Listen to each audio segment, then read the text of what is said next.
Wade Collier was 38 years old, and until the morning a FedEx envelope landed on his desk, he thought the worst of it was behind him. The divorce had been clean, or so Trish believed. She'd walked away with the joint account, the condo, and the absolute certainty that she had outgrown him, that she had traded up. Wade had let her believe every word of it. What Trish didn't know, what she couldn't know, was that the modest car, the long hours, the quiet life she'd dismissed as mediocrity were a deliberate construction. The LLCs were real. The acquisitions were real. The penthouse office, where two men in expensive suits waited nervously for his signature every morning, was real. She had spent 6 years building a story about a man going nowhere. Then she mailed him a wedding invitation, not out of courtesy, but out of cruelty. She wanted him in the audience, proof that she had won. So Wade showed up. He just didn't arrive by car. When the sound of rotor blades silenced every conversation on that Buckhead estate lawn, and a black helicopter descended with 2 bodyguards stepping out first, every guest, every family member, and the man standing at that altar turned to look. What happened next would cost Trish everything she thought she'd secured, but she never saw it coming. Before we jump into the story, comment where in the world you are watching from and subscribe, because tomorrow's story is one you need to hear. Through the floor-to-ceiling windows of his penthouse office, Atlanta's skyline stretched out like a steel and glass forest. Wade Collier sat at the head of a polished mahogany conference table, methodically reviewing each page of the acquisition document. His Mont Blanc pen moved with deliberate precision, his signature flowing across each marked line without hesitation. Across the table, Richard Whitman and James Peterson, both senior partners at their respective firms, shifted in their Italian leather chairs. Their expensive suits couldn't hide their growing impatience. They weren't used to waiting on anyone, but Wade had learned long ago that patience was a form of power. "Just a few more minutes, gentlemen," Wade said without looking up, his voice carrying the quiet authority of someone who knew his worth wasn't measured by other people's time. The property they were discussing, a prime piece of commercial real estate in Buckhead, had been on Wade's radar for months. Like everything else in his portfolio, he'd approached it carefully, strategically, letting others make noise while he worked in silence. His mind drifted briefly to Trish, who never understood this part of him. During their 6 years of marriage, she'd seen his measured approach as hesitation, his strategic patience as lack of ambition. She wanted flash, wanted status she could show off at charity galas and country club brunches. "You need to think bigger," she'd say, gesturing at his sensible sedan while her friends' husbands drove German sports cars. "Don't you want people to know what you're worth?" But Wade had learned from Lydia Okafor, his attorney, early in his career, true wealth stayed quiet. He'd structured everything through LLCs and trusts, not just for tax purposes, but for protection. When Trish's attitude toward him began to sour, that separation between his visible life and his actual worth had become a wall he maintained with increasing care. A soft knock at the door interrupted his thoughts. His assistant, Sarah, entered with a FedEx envelope. "I'm sorry to interrupt, Mr. Collier, but this was marked urgent." Wade nodded, taking the envelope. "Thank you, Sarah. Could you bring in some fresh coffee for our guests?" The 2 men across the table straightened slightly at the consideration, their impatience momentarily forgotten. This, too, was something Wade had learned. Small gestures often carried more weight than grand ones. He returned to the documents, completing his review with the same careful attention. Every detail mattered. That was something Trish never grasped. She saw his late nights at the office as evidence of a man struggling to keep up. In reality, he was building an empire, piece by quiet piece. "Everything appears to be in order," Wade said finally, sliding the signed papers across the table. "Sarah will make copies for everyone. I appreciate your patience with my review process." The men practically sagged with relief, gathering their briefcases. Wade stood, shook their hands with firm courtesy, and walked them to the door. As soon as they left, he returned to his desk, picking up the FedEx envelope. Inside was a cream-colored envelope, heavy cardstock with gold embossing, wedding invitation quality. He opened it carefully, unfolding the elaborate calligraphy inside. Patricia Ann Washington and Garrett Michael Holloway request the honor of your presence. Wade read it twice, his expression unchanged. The same discipline that had built his fortune now kept his features perfectly neutral. Trish had found what she thought she wanted. A man who wore success like a designer suit, who made big moves she could brag about at parties. He set the invitation down on his desk, reaching for his phone. 3 rings later, his brother's voice came through. "Wade, what's up? She invited me to the wedding." A long pause on the other end. Then Jerome's voice, incredulous. "She did what?" Wade looked out at the Atlanta skyline. His skyline, though Trish never knew it. "I'm going." The silence that followed was heavy with understanding. Jerome, who'd watched his brother build this life brick by careful brick, knew exactly what that calm statement meant. The silence on the phone stretched for another moment before Jerome's voice erupted again. "You cannot be serious. After everything she did? After how she talked about you? She's got some nerve sending you that invitation." Wade leaned back in his chair, phone to his ear, watching the late afternoon sun glint off the buildings outside. "She's not inviting me to be nice, Jerome. This is her victory lap." "What do you mean?" "Think about it," Wade said, his voice remaining measured. "She wants me there to prove her point, to show everyone she traded up." The struggling ex-husband watching from the crowd while she marries the successful real estate broker. "It's theater." Jerome's laugh was sharp and bitter. "Successful? Man's got more debt than a college freshman with a credit card. If she only knew—" "She will," Wade said simply. There was a pause as Jerome processed his brother's tone. "Wait, you're really going to do this?" "I am." "Why? Why give her the satisfaction of showing up?" Wade stood, walking to the window. Below, Atlanta's streets were filling with evening traffic, people heading home from their offices. "Because I have nothing to be ashamed of. Never did. She built a story about who I was, told it to everyone who would listen. Time for that story to end. And you're sure about this? This isn't about trying to win her back or—" "Jerome," Wade cut him off gently. "That's not what this is. The woman I loved hasn't existed for years. Maybe never did. This is about truth." He could hear Jerome settling into the idea, his initial outrage giving way to understanding. "So, what's the play? First, I need to make a call to Lydia. Make sure there's no legal exposure. Then we'll handle logistics. I want you there before I arrive." "Before you arrive?" Jerome's voice held a note of curiosity. "How exactly are you planning to arrive?" "The helicopter. 2 security personnel. Nothing flashy, just professional." Jerome's laughter filled the line. "Nothing flashy? Brother, you're going to land a helicopter at her wedding. I'm going to arrive at a social event using my normal mode of business transportation," Wade corrected mildly.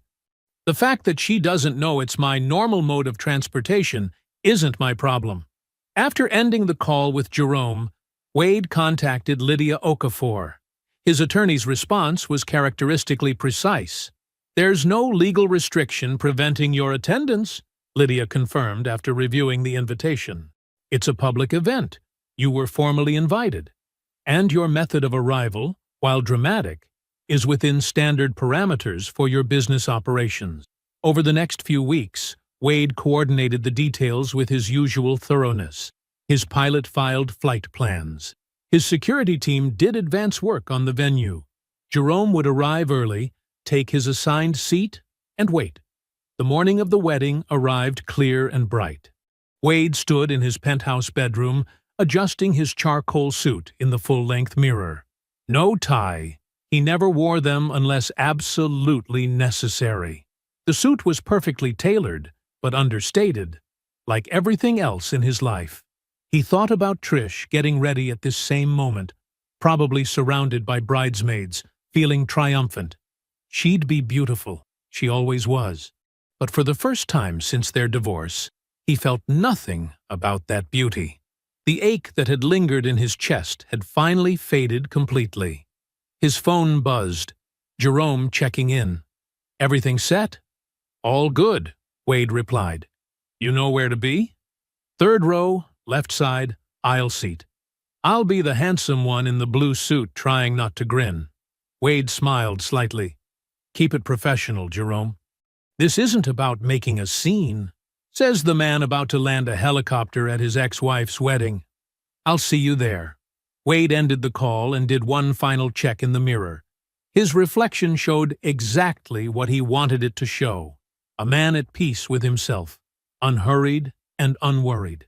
He picked up his keys and phone, heading for the private elevator that would take him to the helipad on the building's roof. The morning sun was bright, the sky a perfect Georgia blue.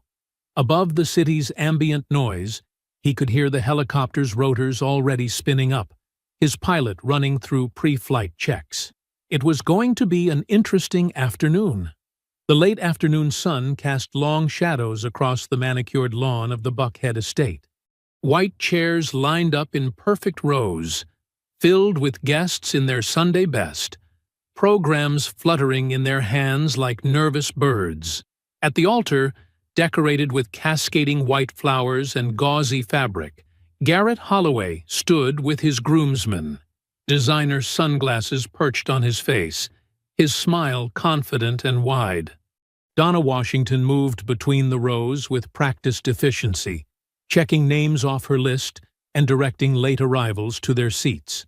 Her perfectly coiffed hair caught the sunlight as she bent to whisper something to the hostess, gesturing at the seating chart with manicured fingers. In the front row, Frank Washington sat quietly, tugging occasionally at his collar. His discomfort showed in the way he kept shifting in his chair, in how his eyes darted between the altar and the ground. He looked like a man who wanted to be anywhere else. The string quartet had just begun another gentle piece when the first guest heard it, a distant thumping sound that grew steadily louder. Heads turned skyward as the steady chop of rotor blades cut through the peaceful afternoon air. Conversations stopped mid-sentence. Programs lowered. All eyes fixed on the sleek black helicopter appearing over the tree line. Garrett's smile flickered for just a moment as the aircraft descended toward the adjacent field, kicking up grass and causing the decorative arrangements to sway. The corporate helicopter, unmarked, immaculately maintained, touched down with precision on the grass. The door opened. Two men in dark suits emerged first, their movements practiced and professional. Earpieces glinted in the sun as they scanned the area with subtle efficiency. Then Wade stepped out. He moved with unhurried grace, his charcoal suit perfect against the backdrop of polished black metal. He carried nothing, needed nothing. The bodyguards fell into position as he walked toward the ceremony space, their presence both obvious and unobtrusive. Whispers rippled through the crowd. Phones appeared in hands. Garrett's groomsmen exchanged glances. Wade found his seat near the back, settling in with quiet dignity, as if arriving by helicopter was the most natural thing in the world. Jerome, already in position in his blue suit, gave his brother a slight nod. No words were needed. Frank Washington turned in his seat, his eyes finding Wade's. Something passed between them in that moment. Recognition, understanding, respect. Wade nodded once. Frank held his gaze for a long moment before returning the gesture with a gravity that spoke volumes. Donna noticed the exchange and leaned over to her husband, whispering furiously. Frank remained still, his eyes forward, his silence its own kind of answer. The ceremony started 15 minutes late.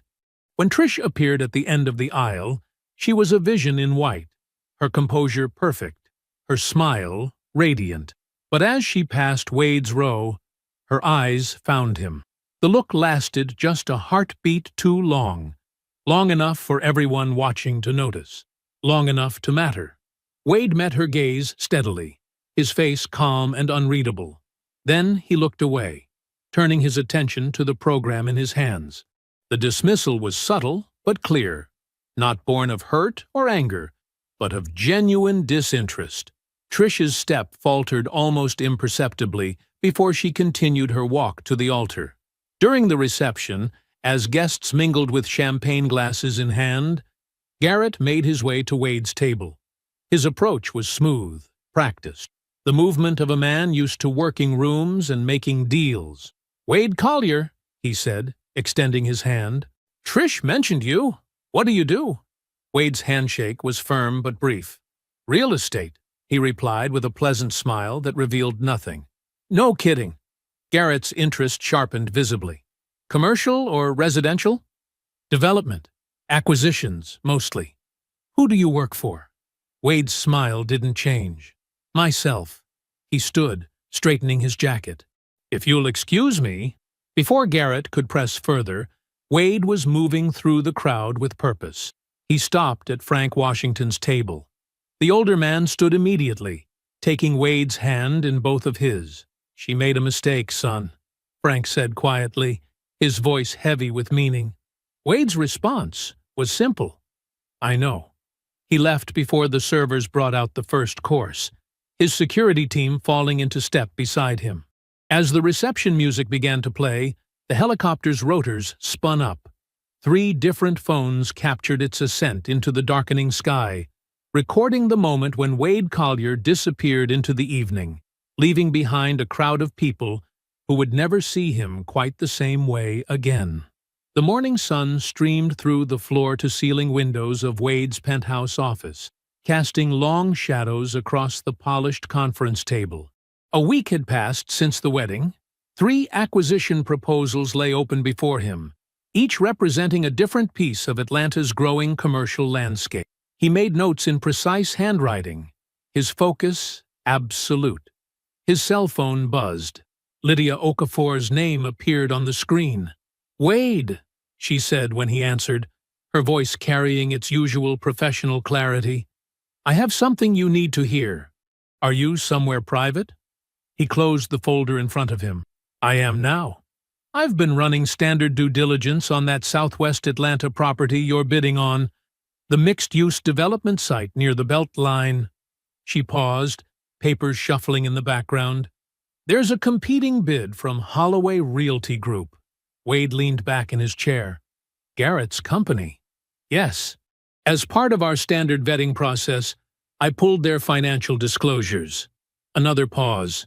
"Wade, he's underwater. Completely." Wade said nothing, waiting. "The brokerage has missed 3 loan payments in the last 6 months. Every visible asset, the Porsche, the office lease, everything. It's all financed through high-interest loans. His personal credit report shows multiple accounts in collection." Lydia's voice remained steady, clinical. "The man is functionally broke. The entire operation is held together with leverage and prayer." Wade looked out at the Atlanta skyline, processing. "The wedding? Financed. The honeymoon, too, from what I can tell. But here's what's interesting. He's been aggressively seeking partnerships with established developers for the past year. He needs fresh capital and clean credit. Your ex-wife brought both to the marriage." The irony settled like lead in Wade's stomach. Trish had left him believing he lacked ambition, choosing instead a man whose entire life was a financial house of cards. "There's more," Lydia continued.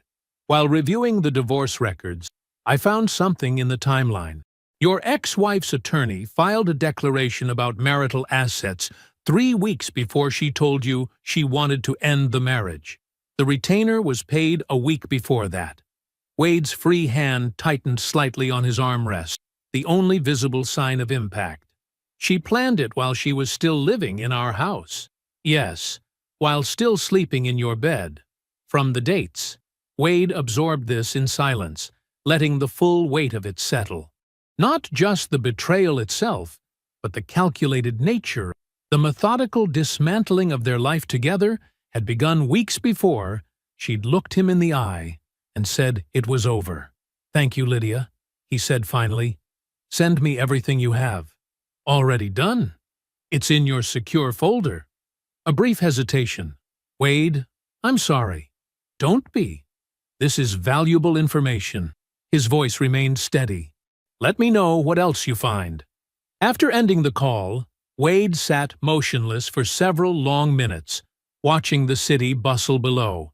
The revelation about Garrett's finances wasn't surprising. He'd sensed the hollow performance behind the man's confidence at the wedding. But the timeline of Trish's exit, that landed differently. He worked through the rest of the afternoon with mechanical precision, signing documents and taking calls as if nothing had changed. But as the sun began to set, he gathered his things and headed to his car. The drive to Jerome's house took 30 minutes in evening traffic. His brother opened the door before Wade could knock. One look at his face telling him everything he needed to know. "Come in," Jerome said, leading him to the kitchen. He pulled 2 glasses from a cabinet and reached for the good bourbon he kept on the top shelf. "What happened?" Wade sat at the counter and laid out everything Lydia had told him, his voice maintaining its usual measured calm. Jerome's reaction was anything but measured. "She was planning to leave while still living in your house?" Jerome paced the kitchen, his anger visible in every movement. "And this joker she married is broke?" "Actually broke. Structurally broke," Wade corrected, taking a slow sip of bourbon. "There's a difference. Man, I don't care what kind of broke it is." Jerome stopped pacing to stare at his brother. "How are you so calm right now?" Wade set his glass down carefully. "Because anger doesn't serve any purpose here. Information does." The Sunday morning sun filtered through Beverly Collier's kitchen windows, warming the worn wooden table where she and Wade had shared countless conversations over coffee. The familiar aroma of her preferred dark roast blend filled the air, a constant through all the years and changes. Wade sat across from his mother, his hands wrapped around a steaming mug. Beverly moved with her usual precise grace, setting out cream and sugar, though she knew Wade took his coffee black. Some habits of motherhood never changed, but something was different this morning. Beverly's usual warmth felt measured, contained. She hadn't asked about work or commented on the latest neighborhood gossip. Instead, she watched Wade with careful eyes as he sipped his coffee. "The helicopter story has been making rounds," she said finally, her voice neutral. "Margaret called yesterday." Wade nodded. Margaret was one of Beverly's oldest friends, part of their church circle for over 20 years.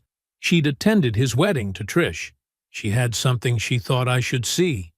Beverly reached into the drawer beside her chair and removed a folded piece of paper. "She's had it for a while." Felt guilty about not sharing it sooner. She slid the paper across the table without further explanation. Wade set down his coffee and unfolded it carefully. The paper was a printed screenshot of a Facebook message, dated 4 years into his marriage to Trish, 2 years before she filed for divorce. His eyes moved across the words methodically. "I don't know how much longer I can keep pretending everything's fine. Wade is... He's the type of man who'll be a warehouse supervisor at 50. Satisfied with nothing, going nowhere, content to be ordinary. I look at him sometimes, and all I see is limited dreams, limited vision. I'm only staying because divorce feels like failure, and I'm not ready to admit I made a mistake. But watching him be so satisfied with mediocrity is slowly killing me." The message was sent to Margaret, who had apparently carried it silently all these years, until the helicopter landing shook something loose in her conscience. Wade read it once more, his expression unchanging. Then he folded the paper with the same careful precision he'd used to open it, tucking it into his jacket pocket. Beverly watched him, her hands clasped tightly around her coffee mug. The kitchen clock ticked loudly in the silence. "She wrote that while we were still living together," Wade said finally. "While we were still sharing meals, making plans, sleeping in the same bed." "Yes," Beverly said quietly. "She smiled at me every morning for 2 more years after writing that. Told me she loved me. Made Christmas plans with my family." His voice remained steady.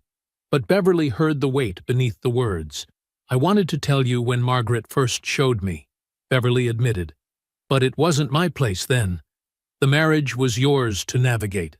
Wade nodded, understanding. His mother had always respected boundaries, even when it cost her to do so. "Are you all right?" Beverly asked finally, her voice soft with maternal concern. Wade considered the question honestly. The revelation should have devastated him. Proof that the woman he'd loved had held him in secret contempt while maintaining a facade of commitment. But instead, he felt an unexpected lightness. "I am," he said, meeting his mother's eyes. "For the first time since she left, I actually am." "Why?" "Because I've spent 18 months wondering if I failed that marriage. If I should have done something different, been something more." He paused, taking another sip of coffee. "But I didn't fail anything. The marriage was over in her mind long before it ended on paper. She just didn't have the courage to say it to my face." Beverly reached across the table and covered his hand with hers. Her skin was warm from the coffee mug. "You know what the strangest part is?" Wade continued. "If she'd just been honest about her feelings, about Garrett, about any of it, I would have respected that more than the performance she gave instead." The Sunday morning light stretched across the kitchen floor, casting long shadows. In Beverly's garden outside, birds visited the feeder she'd maintained for 20 years, their movements quick and purposeful. "You're a good man, Wade," Beverly said finally. "The kind who builds things that last." She just couldn't see it. The downtown Atlanta office building was deliberately unremarkable. 15 stories of beige concrete and tinted windows, the kind of structure people walked past without noticing. Wade maintained a small suite on the 8th floor, specifically for meetings like this one. His phone buzzed with a message from Lydia. "Holloway confirmed for 2 p.m. "Are you sure about this?" Wade texted back a simple, "Yes," and straightened his navy button down. No tie, no jacket, nothing that suggested the wealth he actually commanded. The conference room was functional but modest. Water-spotted ceiling tiles, a scratched table that had seen better days, 4 comfortable but aging chairs. Everything about it said, mid-level developer trying to make it. At exactly 2 o'clock, the receptionist showed Garrett Holloway in. He wore a tailored gray suit that probably cost more than the conference room furniture combined. His smile was practiced, confident, the smile of a man who believed completely in his own performance. "Wade," Garrett extended his hand. "Thanks for making the time. I have to admit, I was surprised when Marcus mentioned you might be interested in talking about the Southwest Atlanta project." Marcus was the business intermediary Garrett had used to arrange the meeting, a commercial real estate broker who didn't know Wade well enough to know better. "Have a seat." Wade gestured to the chair across from him. He kept his voice pleasant but unremarkable. "Tell me what you're thinking." Garrett launched into his pitch with the smooth assurance of someone who had closed deals on charm before. He outlined his vision for the Southwest Atlanta property: mixed-use development, retail frontage, luxury apartments in the back. His hands moved expressively as he talked, painting pictures in the air. "The market's ready for this kind of upgrade in that neighborhood," Garrett continued.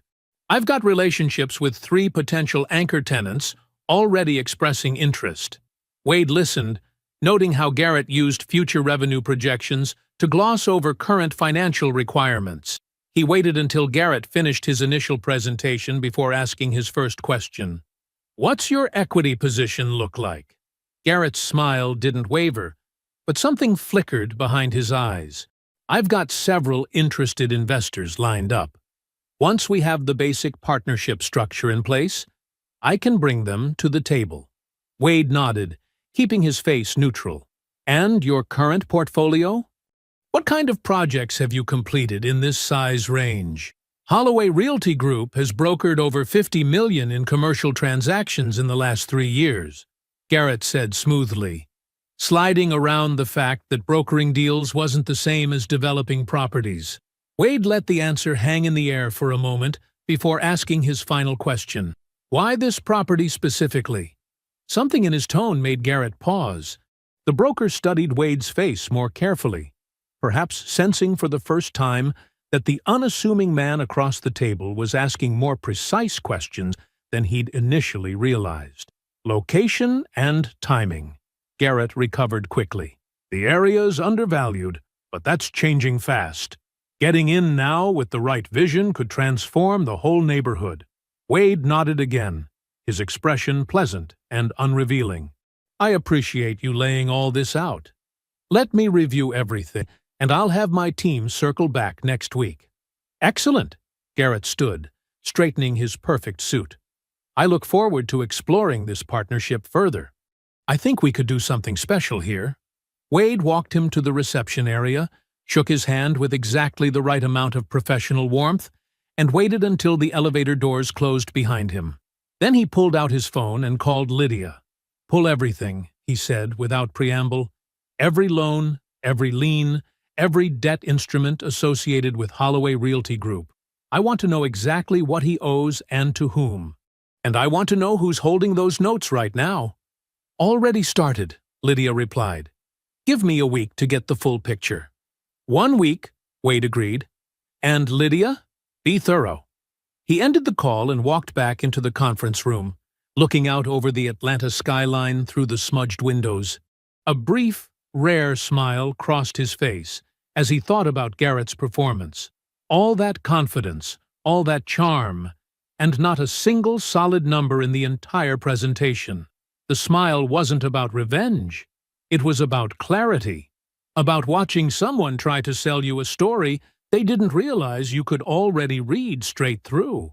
The morning sun filled Wade's penthouse office, casting long shadows across the polished conference table where Lydia Okafor spread out her findings. She moved with the precise efficiency of someone who had spent 2 decades protecting wealthy clients' interests, laying out document after document in organized sections. The debt structure is exactly what we suspected, Lydia began, her voice matter-of-fact. Holloway Realty Group has 3 outstanding commercial loans totaling just over $2 million. They've missed payments on 2 of them. The Porsche is 3 months behind on lease payments. The office lease has late fees dating back 6 months. Wade nodded, scanning the documents with practiced ease. Nothing surprising there, just confirmation of what they'd already pieced together about Garrett's financial house of cards. But that's not why I came in person, Lydia continued, her tone shifting slightly. She pulled a single document from a separate folder. While tracking down property records, my investigator found something in the rental histories, something that doesn't match the timeline we were given. Wade looked up, catching the careful way Lydia chose her words. She rarely editorialized findings. Her professional detachment was one of her greatest assets. But there was something in her voice now, a slight hesitation that made him focus more intently. What did you find? Lydia slid the document across the table. It was a lease agreement for a luxury short-term rental property in Buckhead, dated 5 years ago. 2 signatures at the bottom, Garrett Holloway and Patricia Washington. Wade stared at the document, his mind automatically calculating backwards. 5 years ago. 1 year before Trish had written that Facebook message calling him ordinary. 3 full years before she told him she wanted a divorce. 3 years before she claimed to have reconnected with Garrett after the marriage ended. We verified the signatures, Lydia continued quietly, and the payment records. They maintained the lease for 6 months. Wade stood slowly, document in hand, and walked to the floor-to-ceiling windows. Atlanta sprawled out below, morning traffic crawling through the downtown streets. He could see his reflection ghosted against the skyline, still and straight-backed, the paper hanging loose in his grip. Everything reorganized itself in his mind. Not a marriage that had slowly crumbled under the weight of different ambitions. Not even a wife who had grown contemptuous, and then found someone new. This was something else entirely. A deliberate double life, maintained for years. Every complaint about his lack of ambition, every dismissive comment about his potential, every argument about their future. It had all been carefully constructed cover for a choice she had already made. She hadn't just lied to him. She had lied to everyone. To Frank, who had always liked Wade. To Donna, who had believed her daughter deserved better. To their entire social circle. She had built an entire false narrative about Wade's inadequacies to justify an exit she had planned years in advance. The silence in the office stretched out. Lydia waited, understanding that some revelations required space to land fully. Wade continued staring out at the city, completely still except for the slight movement of his thumb running over the edge of the paper. Finally, he turned back to Lydia. "Thank you for bringing this to me directly." She nodded, gathering her materials with practiced efficiency. "Do you want me to prepare any kind of formal response?" "Not yet," Wade said quietly. "Give me 24 hours. After Lydia left, Wade sat in one of the leather chairs by the window, still holding the lease document. The morning sun had climbed higher, warming the glass. He reached for his phone and called Jerome. "Yeah?" Jerome answered on the first ring. "Can you come to the office?" Wade's voice was steady, but Jerome would know something was wrong. "On my way. What happened? I'll show you when you get here." 30 minutes later, Jerome stood at the window next to Wade. The document crumpled slightly where he had gripped it too hard while reading. "What do you want to do?" Wade's reflection in the glass was perfectly composed. "Two things. I want her parents to know the truth, and I want Garrett out of my market. In that order?" "In that order." The morning air was crisp as Wade pulled into the parking lot of the Silver Skillet, an old Atlanta diner that had been serving breakfast since the 1950s. The neon sign flickered dimly against the pale morning light, and through the window he could already see Frank Washington seated in a corner booth, a cup of coffee steaming in front of him. Wade had chosen this place deliberately. Neutral ground, quiet enough for conversation, but public enough to keep everything civilized. He gathered the manila envelope from his passenger seat and walked inside, the bell above the door announcing his arrival with a gentle chime. Frank stood as Wade approached, extending his hand. His grip was firm, but there was something tentative in his eyes, like a man bracing himself for news he already suspected was coming. "Thank you for meeting me," Wade said, sliding into the booth. "Been expecting your call, if I'm honest," Frank replied, settling back into his seat. A waitress appeared with a fresh coffee pot, and Wade nodded his thanks as she filled his cup. The morning regulars were scattered around the diner, their quiet conversations and the clink of silverware creating a gentle background hum. Wade took his time, adding cream to his coffee, stirring it slowly. Frank waited, patient in the way fathers learn to be. "I didn't come here to hurt anyone," Wade began, his voice low and steady. "But there are some things you should know. Things that affect your family directly." Frank nodded, his weathered hands wrapped around his coffee cup. "About Trish and Garrett?" "Yes, and about how my marriage to your daughter really ended." Wade opened the manila envelope and laid out two documents on the table between them. "This first one is a filing from Trish's divorce attorney. Look at the date." Frank put on his reading glasses, studying the paper carefully.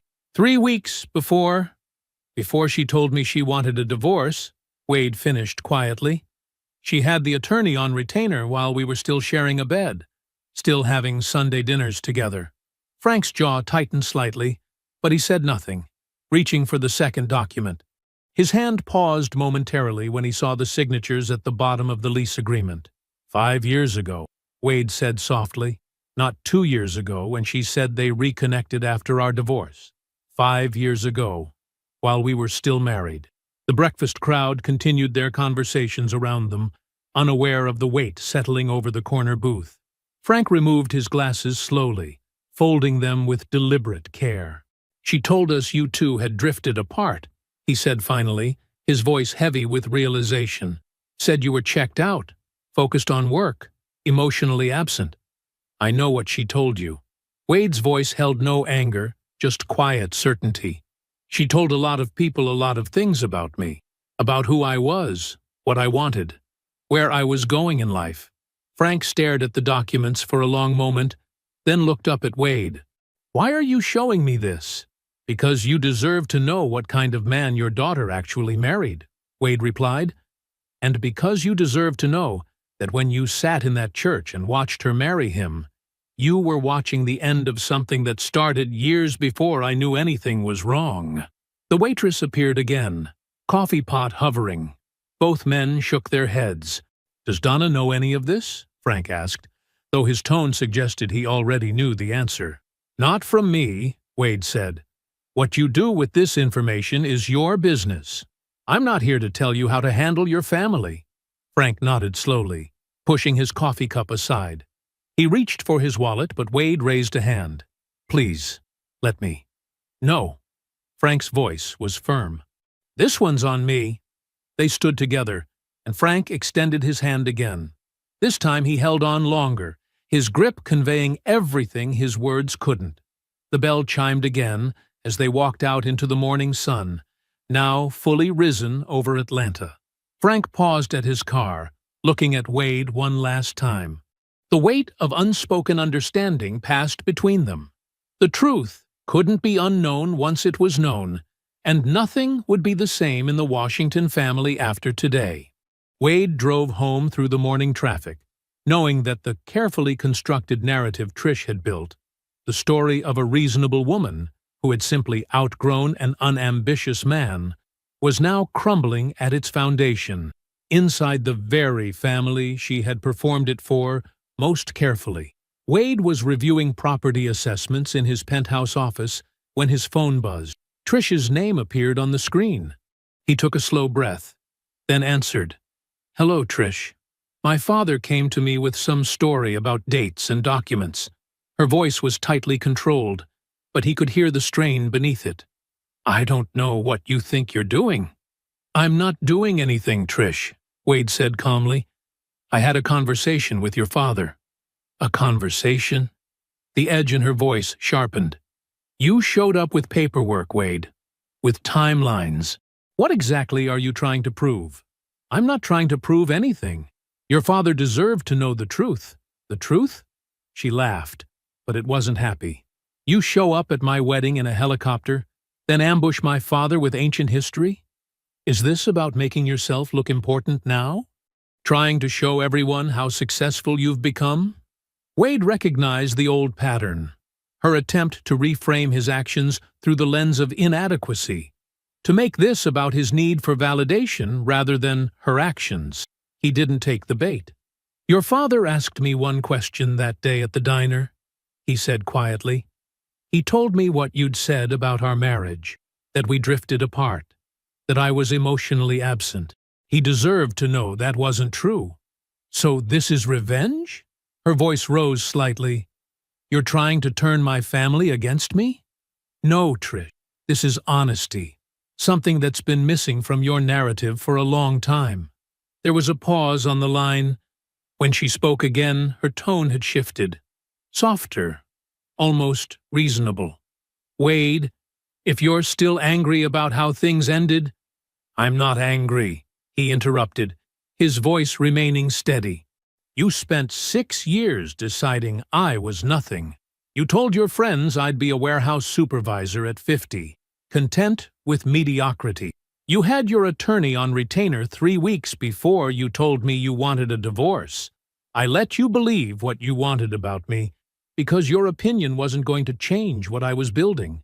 The silence stretched between them. But here's what you need to know now, Wade continued. Garrett is broke, Trish. Not temporarily. Structurally. The man you traded up to is upside down on everything he owns.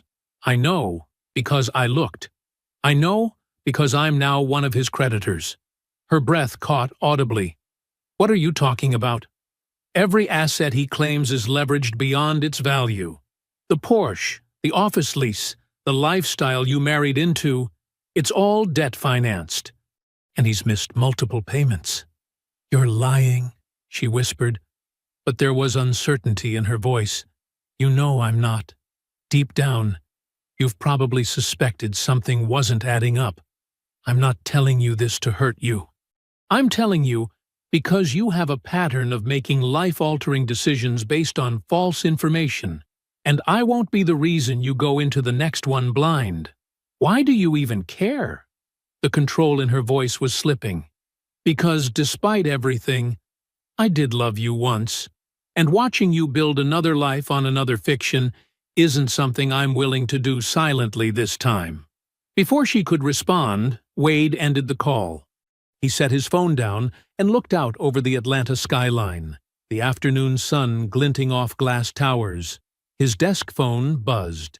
"Mr. Collier, Ms. Okafor is on line 1. Put her through." "It's done," Lydia said without preamble. The note acquisition was completed 20 minutes ago. Clean, legal, fully documented. "Thank you, Lydia. Do you want me to initiate the call notice now?" "No," Wade said, still looking out at the city. "Let's wait. He'll figure it out soon enough." As if on cue, his phone buzzed again. "Mr. Collier, Garrett Holloway's attorney is asking to speak with legal counsel regarding a loan note transfer." "Forward him to Lydia," Wade said simply. He remained at the window, watching the city move below. The truth was out now. All of it. What happened next would happen in its own time, at its own pace. He had learned the value of patience. He could wait. The negotiations moved quickly, with a brutally simple clarity.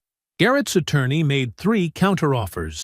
Lydia rejected each one, citing the clear terms of the note and the documented payment defaults.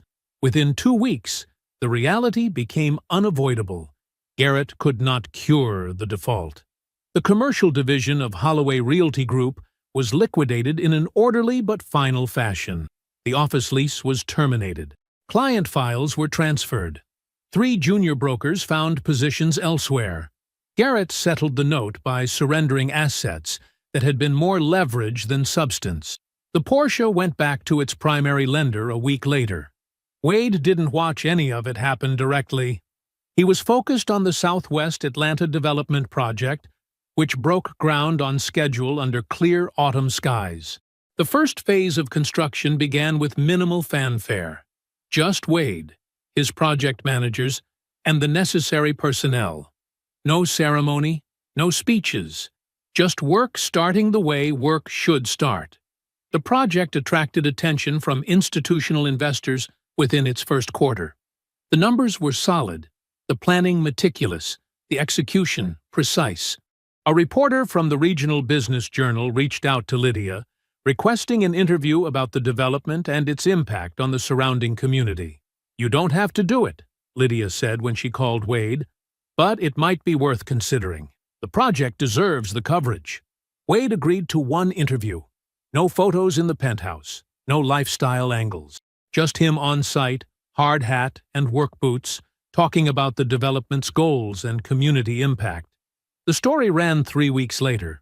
Wade on the cover, plans under his arm, looking directly at the camera with quiet confidence. Jerome had the cover framed immediately. "Mom needs this on her wall," he said, presenting it to Beverly on a Sunday afternoon. She hung it in her living room that same day, centered and visible from her favorite chair.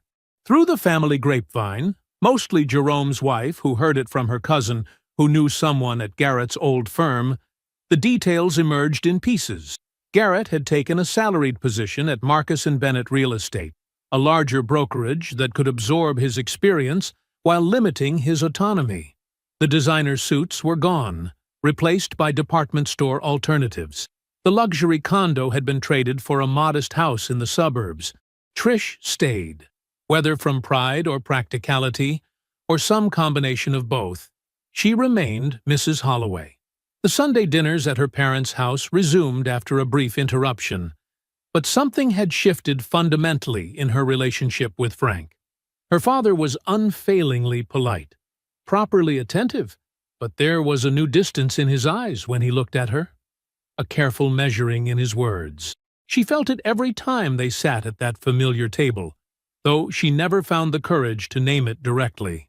Wade heard these details peripherally, through Beverly's gentle updates and Jerome's more animated reports. He let the information pass through him without weight. His focus remained on the project, on the daily work of building something substantial and real. The autumn turned to winter. Wade spent more time on site than in the penthouse, working closely with contractors and his project team. Sarah Chen, the project architect, had proven to be exceptionally talented, precise in her work, innovative in her solutions, direct in her communication. They were reviewing modified elevation plans one afternoon, when Wade made a dry observation about the city's permit process. Sarah laughed, a genuine, unguarded sound, and held the moment just a half-beat longer than the comment required. Their eyes met briefly over the blueprints. Wade noticed, driving home that evening, through Atlanta traffic made gentle by early darkness, Wade realized something. He hadn't thought about Trish in weeks. Not about the wedding, not about the helicopter, not about any of it. The revelation was quiet, but complete. He was building something. He had always been building something. The only difference was now he could do it in the open, without hesitation or apology, exactly as he had always intended to. I hope you enjoyed that one. Be sure to like the video and subscribe so you don't miss the next story. I've picked out 2 more for you that I think you'll really like.